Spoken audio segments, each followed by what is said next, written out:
भूतिया हवेली और माफी की ताकत। गांव के किनारे एक पुरानी हवेली खड़ी थी, जिसके बारे में कई डरावनी कहानियां प्रचलित थीं। लोग कहते थे कि वहां एक आत्मा भटकती है, जो किसी को भी वहां बसने नहीं देती। परंतु रमेश, जो एक साहसी व्यक्ति था, इन बातों पर विश्वास नहीं करता था।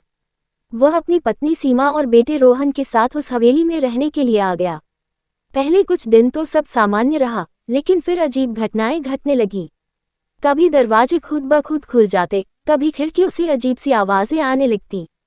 एक रात जब रमेश अपने कमरे में सो रहा था, तो उसे लगा कि कोई उसके बिस्तर के पास खड़ा है। जैसे ही उसने आंखें खोलीं, एक डरावनी परछाई उसके सामने खड़ी थी, एक जली हुई शक्ल वाला आदमी, जिसकी आंखों में गहरी नफरत थी। आत्मा ने रमेश पर हमला कर दिया। कभी उसे दीवार से टकरा देती, कभी जमीन पर गिरा देती। वह रात भर चीखता चिल्लाता रहा, लेकिन सीमा और रोहन को कुछ सुनाई नहीं दिया। हर रात रमेश पर अत्याचार बढ़ता गया। अब वह बेहद डरा हुआ था और समझ नहीं पा रहा था कि यह सब क्यों हो रहा है। एक दिन रमेश ने गांव के बुजुर्गों से पूछा, तो उन्होंने बताया कि सालों पहले इस हवेली में एक नौकर, रघु, को इसके मालिक ने बेवजह पीट पीट कर मार डाला था। तब से उसकी आत्मा बदला लेने के लिए यहाँ भटक रही थी। रमेश को अपनी गलती समझ में आई।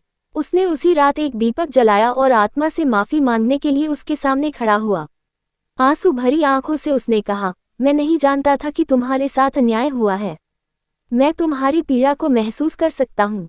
मुझे माफ कर दो। अचानक हवेली में अंधेरा छा गया, फिर एक हल्की रोशनी फैली। रघु की आत्मा की आंखों में क्रोध की जगह शांति आ गई। उसने रमेश की ओर देखा और धीरे धीरे हवा में विलीन हो गया। उसके बाद हवेली में अजीब घटनाएं बंद हो गईं। रमेश और उसका परिवार वहां खुशी खुशी रहने लगे। इस घटना ने उसे एक बड़ी सीख दी, माफी मांगने से सबसे कठोर दिल भी पिघल सकता है, चाहे वह एक आत्मा ही क्यों न हो।